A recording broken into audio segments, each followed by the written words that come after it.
La situazione si sta aggravando in quanto ad Asolo sta precipitando copiosamente, si sono caricati i canali secondari, adesso sono appena stato informato che il Brenton è stato completamente deviato nella cassa di espansione di Riese e quindi il Brenton viene laminato. Il problema sta da sud delle casse a Castelfranco Veneto, in quanto la Venale sta raccogliendo tutta l'acqua delle secondarie e stiamo andando in situazione preoccupante.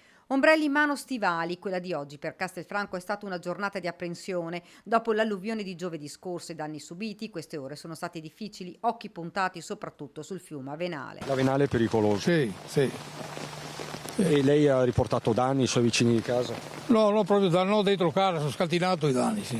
Gli scantinati sostanzialmente, sì. Anche in questa zona di Castelfranco a ridosso degli perché l'acqua tutto giù sul scantinato, ci sotto, quando piove l'acqua mi giù dai soffitti, tutto giù sotto. Guardi. Si guarda l'acqua salire, il livello fa paura. Questo è il punto critico di solito tra cima qua. È un disastro annunciato, anche se il fenomeno è stato veramente di una violenza incredibile. Franco Muschietti, ex sindaco e titolare della farmacia nel cuore di Castelfranco, controlla sconsolato. Anche le pozzanghere che ci sono qui, Tommaso, non so se possiamo riprenderle. Sicuramente sono dovute all'eccesso di pioggia di acqua e del fiume che sta... Quindi un principio di tracimazione. Un principio di tracimazione c'è senz'altro. È un segnale preoccupante, però come ci diceva... Preoccupante, però per il momento sembra abbastanza sotto controllo. Cittadini che non hanno ancora finito di sistemare i danni dell'ultima bomba d'acqua, che si trovano a fare i conti con un'altra emergenza. È da giovedì sera, oltre ad aver passato qua tutta la notte, è stata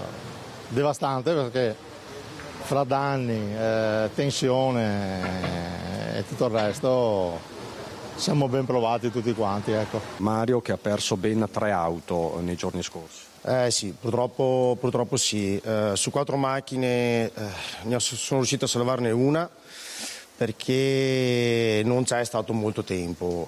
In giro di un quarto d'ora ormai l'acqua era a 1 metro da quando è cominciato a salire dai tombini e quindi non abbiamo avuto proprio tempo fisico di salvare tutto. No? Che giorni sono, che ore sono queste per Castelfranco? Molto difficile perché questa mattina alle 8 ho portato mia figlia a scuola e già in via Verde cominciava a venire l'acqua. Il quartiere penso più difficile è qui. Idrovoro a pieno ritmo, zone transennate, un'altra giornata di paura.